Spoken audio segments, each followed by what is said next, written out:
Bonjour et bienvenue pour cette 254e édition de Un jour un comics, l'émission d'originalcomics.fr qui vous présente les meilleurs comics en VO. Aujourd'hui nous allons parler d'un comics dont on parle depuis maintenant plus d'un an quasiment, c'est le retour de Spawn.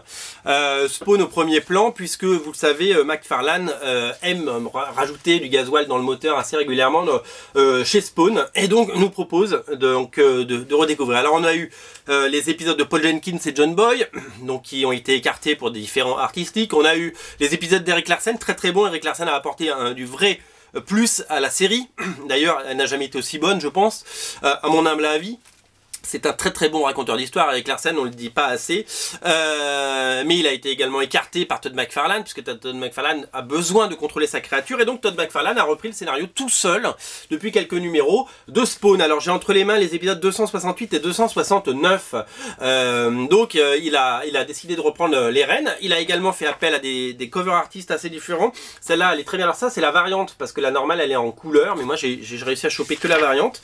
Le haut dessin c'est quelqu'un qui s'appelle Faraz Shanyar, par exemple, on ne connaît pas du tout, et là c'est un autre dessinateur pas du tout connu, peut-être qu'un jour il va les lancer dans le grand bain, qui s'appelle Hicham Abachi. Vous voyez, donc on est vraiment sur des dessinateurs, à une époque ils prenaient des stars, maintenant ils prennent des inconnus, et il essaye de les mettre en avant. Alors sachez que, bien entendu, ça a déjà payé de faire cette petite méthode de faire venir des stars, des jeunes, et d'en faire des stars, puisque il a rappelé un dessinateur qu'il a lancé qui s'appelle Simon Kudranski.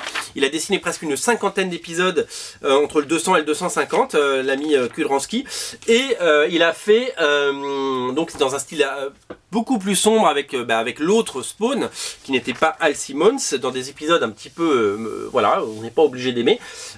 Sachez que donc maintenant c'est Al Simmons qui est de retour, il est de retour sur Terre, il a retrouvé son apparence physique normale. Et donc du coup, Kudranski nous présente des épisodes beaucoup plus clairs au niveau graphique, beaucoup plus lumineux et beaucoup plus soignés, beaucoup plus lisibles, j'ai envie de dire. Moi j'aimais pas du tout la première époque Kudranski.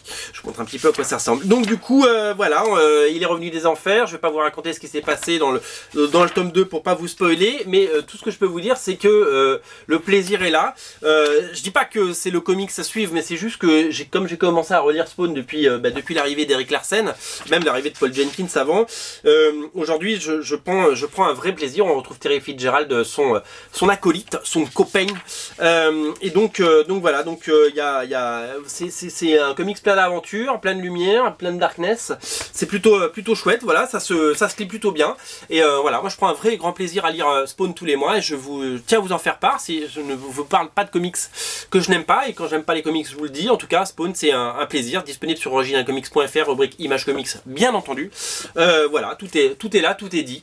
268, 269, et puis la suite dans les prochaines semaines. Salut!